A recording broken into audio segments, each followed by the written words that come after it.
Le 17 octobre 1949, 23h17, dans les entrailles sombres d'un entrepôt abandonné au cœur de Berlin-Est, où l'air stagnant pue le moisi des briques effritées et l'huile rance des machines rouillées, un homme nommé Erich Vogel, agent double de la CIA infiltré au sein du réseau soviétique, sent le poids froid et métallique d'un Leica 3A contre sa poitrine, dissimulé sous sa veste usée de Docker. Le flash de l'appareil, il y a à peine 5 minutes, a déchiré l'obscurité comme un éclair furtif, capturant sur la pellicule sensible non pas des souvenirs anodins, mais les visages tendus de 3 officiers du NKVD penchés sur une table éclairée par une unique lampe à huile, leurs doigts noueux traçant des lignes rouges sur une carte dépliée de Washington, D.C. Marquant les positions des laboratoires atomiques du projet Manhattan. Tu sens, Eric, le cœur cognant comme un marteau-piqueur contre tes côtes, la sueur glacée coulant le long de ton échine malgré le froid mordant qui s'infiltre par les fissures des murs, et chaque respiration est un combat contre la panique qui monte, épaisse, suffocante, tandis que dehors, le vent d'automne fouette les tôles ondulées avec un hurlement qui évoque les sirènes lointaines des patrouilles Stasi. Les officiers, ces ombres incarnées du Kremlin, le colonel Ivan Petrov, avec sa cicatrice luisante barrant sa joue gauche comme une signature de Stalingrad, le major Yuri Kuznetsov, dont les yeux froids de loup scrutent la pièce comme s'il flairait déjà la trahison, et le lieutenant Dimitri Sokolov, plus jeune, nerveux, essuyant ses paumes moites sur son pantalon kaki, murmurent en russe, haché, leurs voix graves ricochant contre les caisses empilées de munitions vides, vestiges de la guerre qui refuse de mourir. Les schémas du plutonium arrivent par sous-marin via Murmansk la semaine prochaine, grogne Petrov, son haleine chargée de vodka bon marché emplissant l'air confiné, tandis que ses doigts boudinés tapotent la carte, soulignant les noms codés Venona, Silvermaster. Les espions dorment dans le cœur même de l'ennemi. Erich, tapi derrière une pile de barils rouillés exhalant une odeur âcre de fuel résiduel, ajuste imperceptiblement le Leica, son déclic précédent encore vibrant dans ses tympans comme un verdict de condamnation. Et maintenant, il retient son souffle, sentant le plastique granuleux du boîtier mordre dans sa paume moite, chaque seconde s'étirant en une éternité de tension, où le moindre craquement du plancher sous ses bottes usées pourrait trahir sa présence, transformer cette nuit en un bain de sang-froid calculé. Dehors, Berlin respire mal, ses rues dévastées par les bombes alliées encore jonchées de gravats qui crissent sous les pas des patrouilleurs Vopo, Volkspolizei, leurs bottes claquant en rythme martial sur le bitume craquelé, leurs torches balayant les ombres comme des lames de jugement. Erich avait suivi Petrov depuis le checkpoint Charlie, 2 heures plus tôt, à 21h12 précisément, quand le colonel était descendu d'une gaz M20 Pobeda noire, phares éteints pour fondre dans la nuit laiteuse d'un quartier de lune voilé par les nuages bas. Tu imagines, spectateur invisible, le frisson qui a parcouru l'échine d'Erich alors qu'il slalomait entre les ruines, évitant les flaques d'eau stagnantes, reflétant les éclats rougeoyants des néons interdits de l'Ouest, son cœur battant la chamade synchronisée au ronronnement distant des jeeps américaines postées à la frontière sectorielle. Une ligne invisible tracée dans le béton et le fil de fer barbelé, séparant le monde libre du goulag en expansion. L'entrepôt, ce ventre pourri de la ville divisée, empeste la pourriture organique des rats qui filent dans les coins, leurs griffes raclant le sol comme des avertissements, et Erich, avec son faux passeport de travailleur est-allemand, sait que chaque ombre pourrait cacher un indicateur payé en marques ou en roubles. À l'intérieur, la réunion s'épaissit, l'air chargé d'une fumée âcre de cigarettes Bello Morcanal, ces tubes de carton noircis par le tabac grossier qui toussent leurs volutes bleutées vers le plafond bas, où la suie s'accumule comme les secrets du parti. Petrov déplie un document jauni, cachet rouge du GRU bien visible, et le pose sur la table bancale qui grince sous le poids, révélant des plans esquissés à la main. Un réseau d'agents dormant aux États-Unis, des noms comme Quantum pour Klaus Fuchs, le physicien traître qui a vendu les secrets de la bombe aux Soviétiques dès 1945, et Libéral pour Harry Dexter White, trésorier adjoint américain complice. Kuznetsov hoche la tête, ses lèvres minces pincées en un rictus de satisfaction froide, et murmure « La pellicule que Sokolov a volée à New York la semaine dernière, ces photos des réunions du State Department avec les banquiers juifs, prouvent que Truman est faible, prêt à céder l'Europe de l'Est. » Eric, le Leica maintenant un bloc de glace contre sa peau, appuie à nouveau sur le déclencheur. Le whir étouffé du mécanisme, avalé par un tout-sautement providentiel de Sokolov, et la pellicule sensible avale la lumière, gravant à jamais ses traîtres dans son émulsion chimique. Un poison visuel qui pourrait renverser l'équilibre précaire de la guerre froide naissante.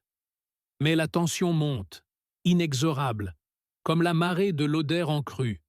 Sokolov se lève soudain, son fauteuil raclant le sol de béton poussiéreux, avec un bruit qui déchire le silence relatif, et il s'approche de la fenêtre aux vitres fendillées, pirant dans la nuit où la brume automnale s'enroule autour des cheminées d'usines mortes, exhalant des vapeurs fantomatiques. « J'entends quelque chose », siffle-t-il, sa main glissant vers l'étui de son Tokarev TT-33, le métal luisant froidement sous la lampe, odeur de graisse lubrifiante se mêlant à celle de la peur naissante. Eric se fige, muscles tétanisés, sentant le sang pulser dans ses tempes comme un compte à rebours, le Leica pressé si fort contre son torse que les bords acérés mordent sa chair à travers le tissu, et dehors, le vent charrie le lointain aboiement d'un chien-loup dressé par les Russes, ses pattes claquant sur les pavés irréguliers, rapprochant l'inévitable collision. Petrov fait taire Sokolov d'un geste sec, ses yeux plissés balayant la pièce, et reprend. Le vol de cette pellicule à l'espion américain près du Potomac était un coup de maître. Elle montre Oppenheimer en train de négocier avec nos contacts. Avec ça, Staline aura la supériorité nucléaire d'ici 1950. Les mots planent, lourds de trahison mondiale, tandis qu'Erich calcule ses chances. La sortie de derrière, à 10 mètres, bloquée par une porte rouillée. La fenêtre latérale, à 5 mètres, mais donnant sur une cour surveillée. Ou rester, prier pour que la réunion s'achève avant l'aube qui pourrait les exposer tous. Les minutes s'étirent en heures subjectives, chaque tic-tac imaginaire d'une montre fantôme amplifiée dans la tête d'Erich, où les souvenirs affluent comme un déluge. Son recrutement par la station X de Berlin en 1947, après avoir fui les purges de 1946, où son frère avait été emmené par les Russes pour avoir écouté Radio Free Europe. L'entraînement à Francfort, où l'on lui avait appris à charger le Leica en aveugle, à photographier en basse lumière avec un FOMA 100 volé au Tchèque, pellicule noire et blanche, granuleuse mais fidèle, capable de révéler les secrets les plus enfouis au tirage. Tu sens, avec lui, la brûlure de l'adrénaline qui acidifie sa salive, le tremblement infime de ses doigts sur le boîtier et l'odeur métallique de sa propre sueur se mêlant à celle du cordite résiduel des caisses proches, relique de la bataille de Berlin où 80 000 civils avaient péri sous les tirs croisés. Petrov roule la carte, la glisse dans une enveloppe cachetée GRU et ordonne « Sokolov, tu repars demain pour Vienne.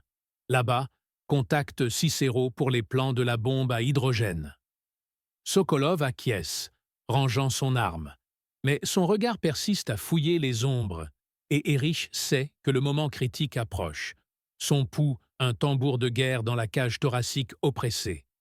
Soudain, un bruit, un rat, ou pire, une botte sur le gravier extérieur fait sursauter Kuznetsov, qui dégaine son Nagant M1895, le cylindre rotatif claquant en se chargeant, odeur piquante de poudre fraîche flottant déjà. « Patrouille ?» interroge-t-il, voix basse mais tranchante comme une baïonnette. Petrov éteint la lampe d'un geste. plongeant la pièce dans un noir d'encre où seuls les contours flous des silhouettes se devinent. Et Eric, les paupières grandes ouvertes sur le vide, sent le Leica devenir une encre mortelle, sa pellicule chargée de 12 négatifs explosifs. Preuves irréfutables d'espions soviétiques planifiant l'infiltration des cercles atomiques américains, meeting secret avec des agents comme les époux Rosenberg, Julius et Ethel, dont les visages apparaissent déjà sur 2 prises, flous mais reconnaissables, discutant de tubes à vide modifiés pour transmettre des données cryptées. Le silence s'abat, pesant, brisé seulement par les gouttes d'eau filtrant du plafond, ploc-ploc, comme un compte à rebours humide, et Eric recule millimètre par millimètre, ses bottes glissant sur la poussière grasse, chaque mouvement un pari avec la mort. La porte grince enfin, Petrov et ses hommes s'éclipsant un à un dans la nuit, leurs pas s'éloignant en écho sur le sol inégal, moteur de la Pobeda tout sautant à vie au coin de la rue. Fares aveuglant, balayant les façades éborgnées, avant de s'évanouir vers le secteur soviétique. Erich attend, immobile, comptant jusqu'à 1000 dans sa tête, sentant le froid s'insinuer dans ses os comme un poison lent, la pellicule contre sa peau un trésor brûlant qui pourrait déclencher une chasse à l'homme transatlantique. À 23h47, il ose bouger, rampant vers la sortie de derrière, où une échelle rouillée mène à une ruelle puant les ordures en décomposition. Chats errants, feulant dans l'ombre. Tu ressens son épuisement viscéral, les muscles hurlant de fatigue contenue, l'air nocturne claquant ses poumons comme une gifle, tandis qu'il court, courbé, vers le canal Landwehr, où un contact OSS l'attend dans une barque dissimulée sous des planches pourries. Mais la fuite n'est que le début du cauchemar. À minuit passé de 5 minutes, alors qu'il traverse un pont branlant gardé par des barbelés neufs, un rayon de lampe torche le cueille. Un Vopo surgissant de l'ombre, fusil PPSH 41 en bandoulière, odeur de schnapps sur son haleine. « Halt! Papierne !» aboie-t-il, et Eric, le Leica serré contre lui comme un enfant, improvise, voix tremblante. « Arbeiternachtschicht, Genosse !» tendant son faux laissez-passer taché d'huile. Le garde scrute, lent, suspicieux, le vent charriant l'écho lointain d'une ambulance hurlante, victime d'un règlement de compte entre factions communistes. Et pendant ces secondes éternelles, Erich sent la pellicule peser comme du plomb, ses secrets prêts à être exposés ou détruits. Le garde grogne, rend le papier, et Eric s'éloigne, jambes flageolantes, vers le contact qui l'embarque sur le canal noir comme de l'encre. Rameur silencieux pagayant contre le courant froid, bulles d'eau remontant avec des relents de vases et de cadavres oubliés.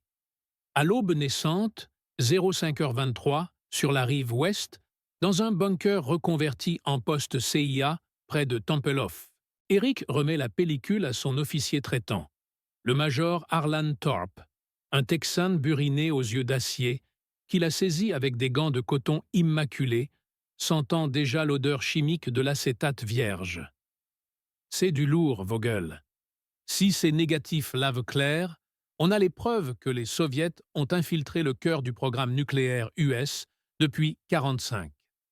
Le labo improvisé bourdonne, cuve de révélation au bromure d'argent, agrandisseur cliquetant, et tandis que la pellicule trempe, libérant ses fantômes en volutes laiteuses, les images émergent. Petrov pointant la carte, Sokolov souriant près d'un télégramme codé RDS-1, le nom soviétique de leur première bombe A, et surtout une photo volée à New York montrant un agent soviétique, Willy, tendant une enveloppe à un physicien du Los Alamos, preuve d'un réseau tentaculaire alimenté par Alger Hiss et d'autres au département d'État. Les conséquences s'amplifient, lentes et inexorables. Thorpe câble l'anglais à 0,15, radio crachotant, statique et bourdonnement. Pellicule volée confirme Ops GRU Berlin. Lien direct, Fuchs Rosenberg White. recommande arrestation immédiate.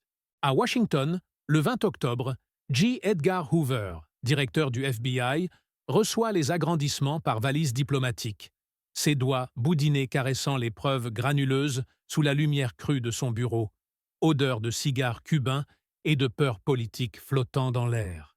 « Ça change tout », murmure-t-il à ses adjoints tandis que les photos circulent. Truman blêmit en les voyant, sentant le spectre d'une seconde bombe soviétique testée avec succès le 29 août 1949 à Semipalatinsk, comme l'indique un mémo intercepté sur la pellicule. Erich, rapatrié sous couverture via avion C-47 au-dessus des Alpes, atterrit à Francfort à 14h32, le grondement des moteurs encore vibrant dans ses os. Et là, dans une safe house exhalant l'odeur de pain frais et de café américain, il revit la nuit, cauchemar où les flashs du Leica illuminent des visages accusateurs. Pourtant, le vol de cette pellicule n'est pas sans représailles. À Berlin-Est, Sokolov, flairant la fuite, active des taupes. Le 25 octobre, un attentat rate Erich de justesse près du zoo, grenade F1 explosant dans une poubelle, shrapnel sifflant comme des frelons enragés, odeur de cordite brûlée emplissant la rue où les passants hurlent, fuyant sous la pluie fine.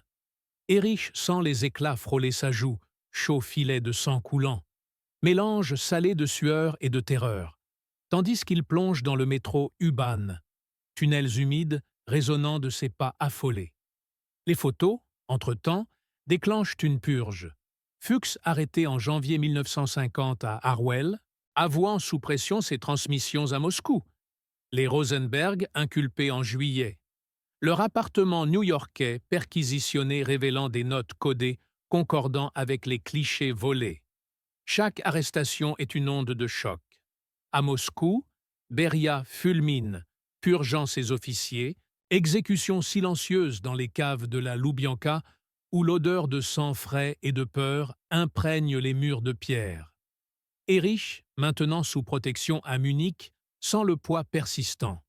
Nuit hantée par les ombres de Petrov, rêves où la pellicule se développe en boucles infinies, révélant non seulement des secrets nucléaires, mais un réseau plus vaste touchant les syndicats américains, Hollywood, les ambassades européennes.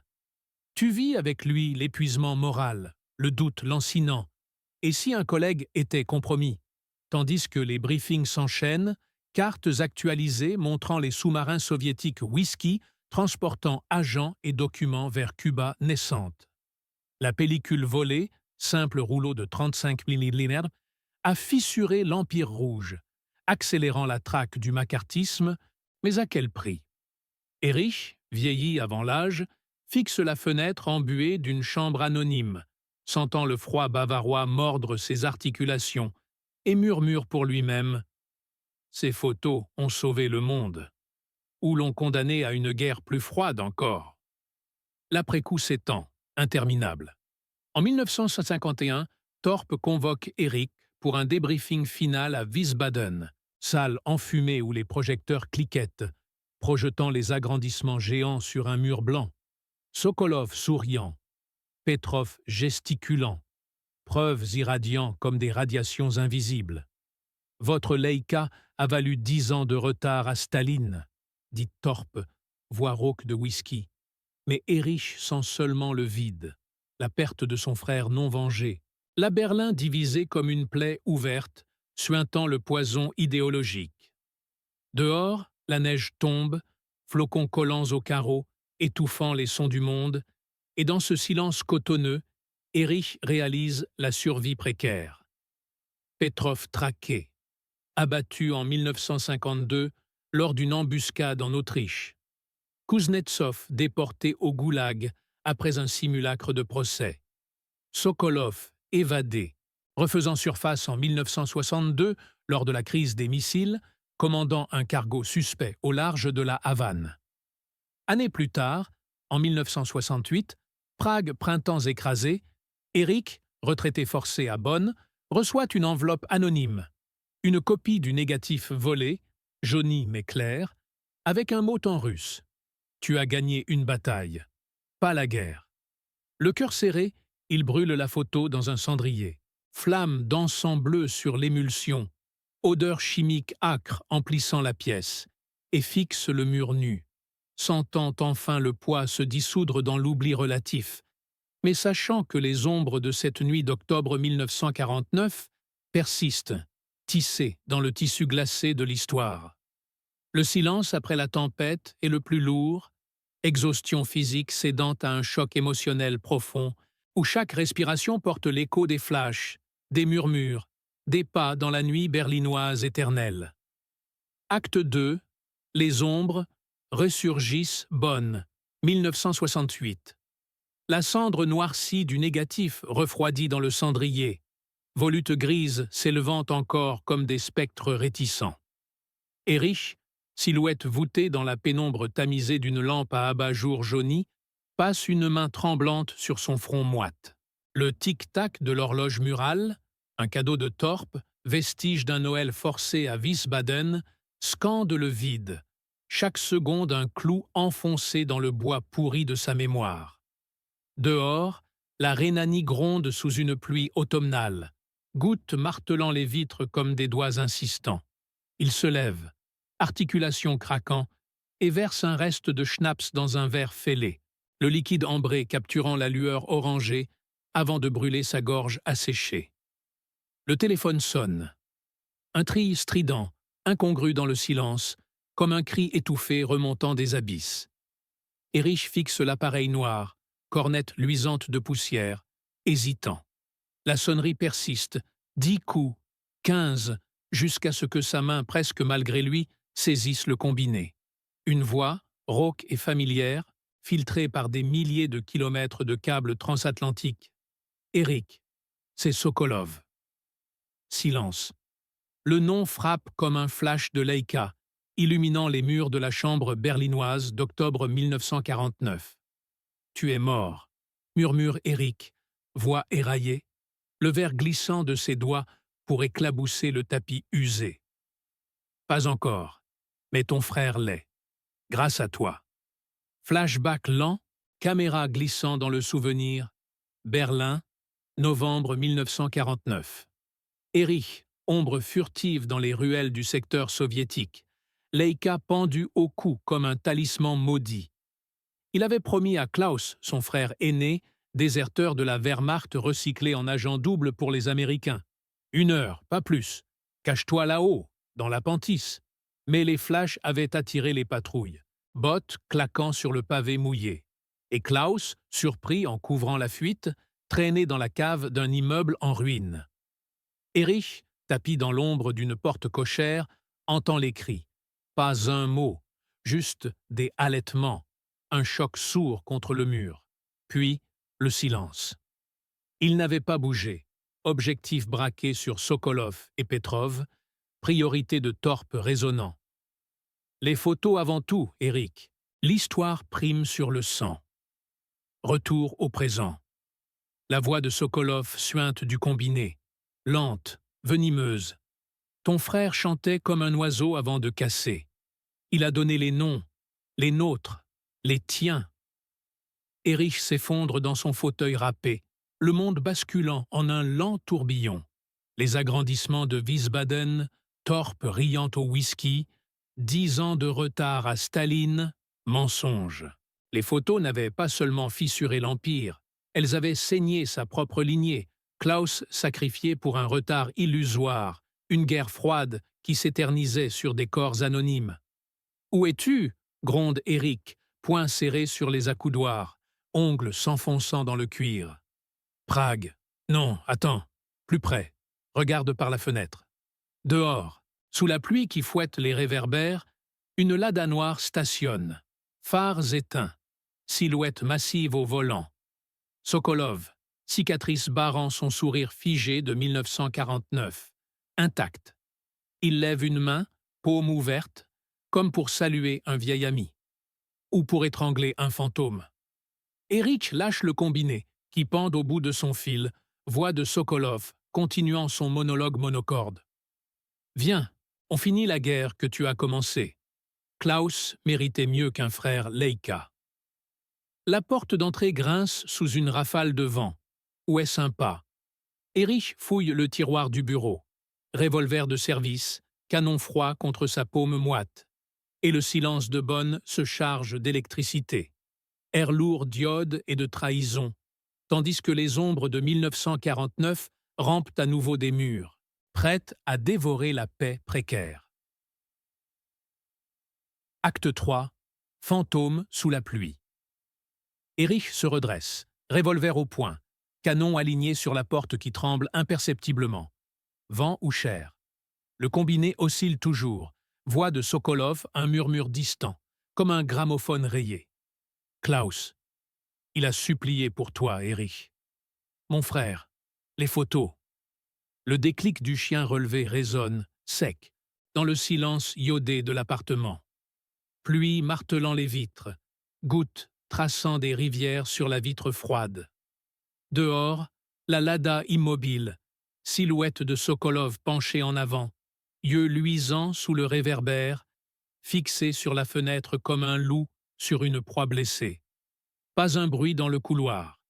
Erich avance, chaussettes glissant sur le parquet usé, ombre projetée, longue et difforme par la lampe du bureau.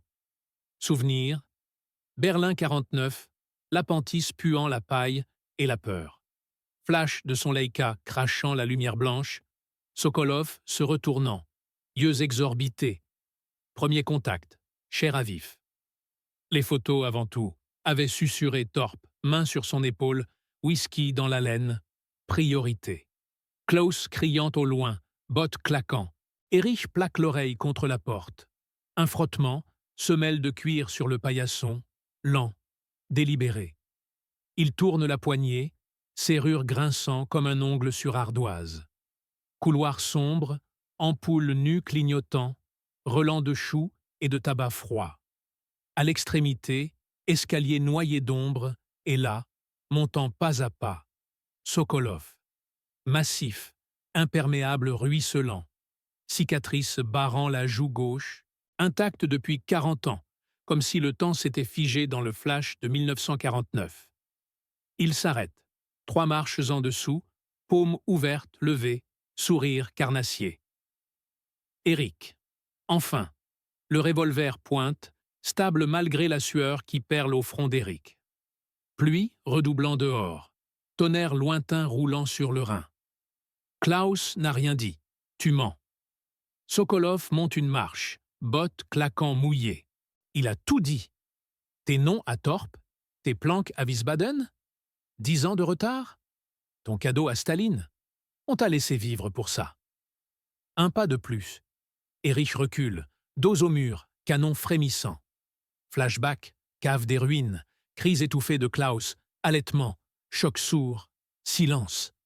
J'aurais dû venir, murmure Erich, voix brisée. Sokolov rit, gorge profonde, écho dans l'escalier étroit. Viens, maintenant. Il bondit, 2 marches d'un coup, mains massives tendues, comme pour une étreinte fraternelle. Erich tire, clac, éclat orangé, balle s'écrasant dans le mur, plâtre pulvérisé. Sokolov sur lui, poing cognant l'épaule, revolver tombant avec un tintement métallique.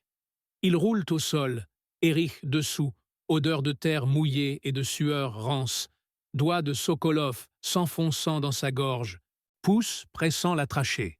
« Pour Klaus !» gronde Sokolov, haleine aigre de vodka et de rancune. Erich tâtonne, ongles griffant le parquet, attrape le revolver renversé. Canon contre la tempe de Sokolov, il presse la détente. Détonation assourdissante, crâne éclatant en giclée rouge, corps massif s'affaissant, yeux vitreux fixant le néant, sourire cicatrisé figé pour l'éternité. Silence.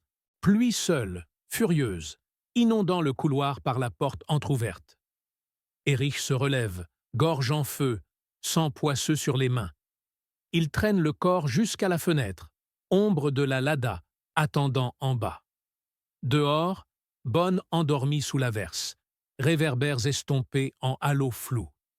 Il pousse la fenêtre, bascule le cadavre, chute sourde, splash dans une flaque. Le combiné, toujours pendu dans l'appartement, bourdonne muet. Il s'assoit sur le parquet, revolver lâché, Leica poussiéreux sortant du tiroir comme par instinct. Objectif braqué sur la fenêtre ouverte, flash crachant sa lumière blanche, une photo du vide ruisselant, fantôme de Sokolov effacé par la pluie. Thorpe avait raison, les photos avant tout. L'histoire prime. Mais Klaus, dans le silence, chante encore, oiseau brisé. La paix précaire s'effrite, et Eric ferme les yeux, attendant les patrouilles, bottes claquant sur le pavé mouillé.